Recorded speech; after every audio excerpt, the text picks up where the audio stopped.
I'm in Philadelphia with glass artist Milon Townsend. And Milon and I go back, 20, 25 years or so, maybe more, who knows.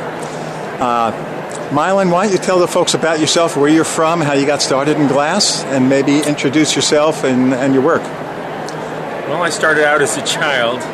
Seriously, I was about 15 years old. Wow.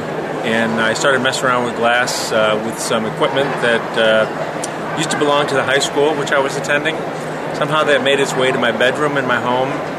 And somehow my parents allowed me to mess around with glass and a torch in my bedroom without any supervision, fire extinguisher, fireproof surfaces, or ventilation. Probably would not happen today in your house. Probably not. No, totally. I would never let my son do that. But I'm grateful that they did. And, it's been 40 years. But it's still interesting.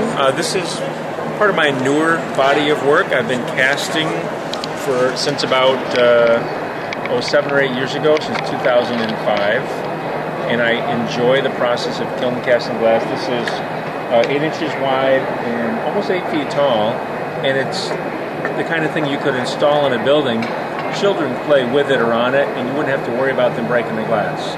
And to me, that's very nice. I can make large pieces without really hurting myself. I would have liked to make things this big on the torch, but back in the day, I never made anything bigger than about 4 feet or 3 feet.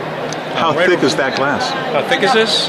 About 1 1/4 inches thick. Right. It weighs about 75 pounds, which is medium size for what we can cast now. We've done much larger pieces than that. But this is designed to be relatively narrow. It stands on an 18-inch square footprint, so there's a lot of room for it, many different places.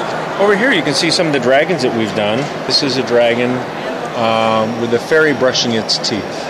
I call it dental hygiene. Just the way the egrets come and hang out in the mouths of the crocodiles and alligators to keep their teeth clean. That's what gave me the idea. That's great. For that piece right there. And I've been doing dragons since I started. This is kind of a nice idea right here. Can you see the reflective shine in there? That's called dichroic glass. That's a galaxy effect inside. So I have a little dragon wrapped around this egg or ovoid-shaped marble, which really adds a lot of interest to it. It makes it seem as though that's something you might want to be there to be interested in doing. Hi there, how you doing? Good. Good to see you.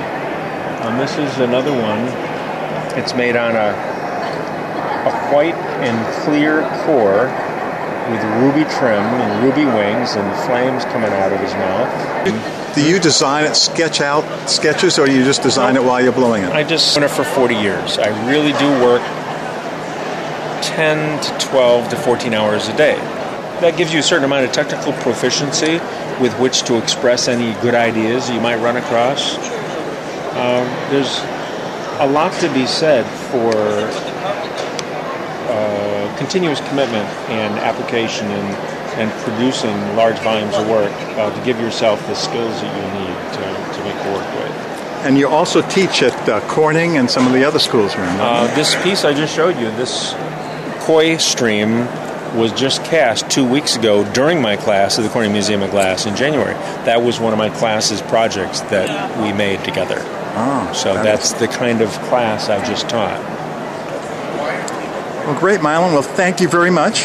Adam, thank you so much. It was good to see you again. It's always a pleasure.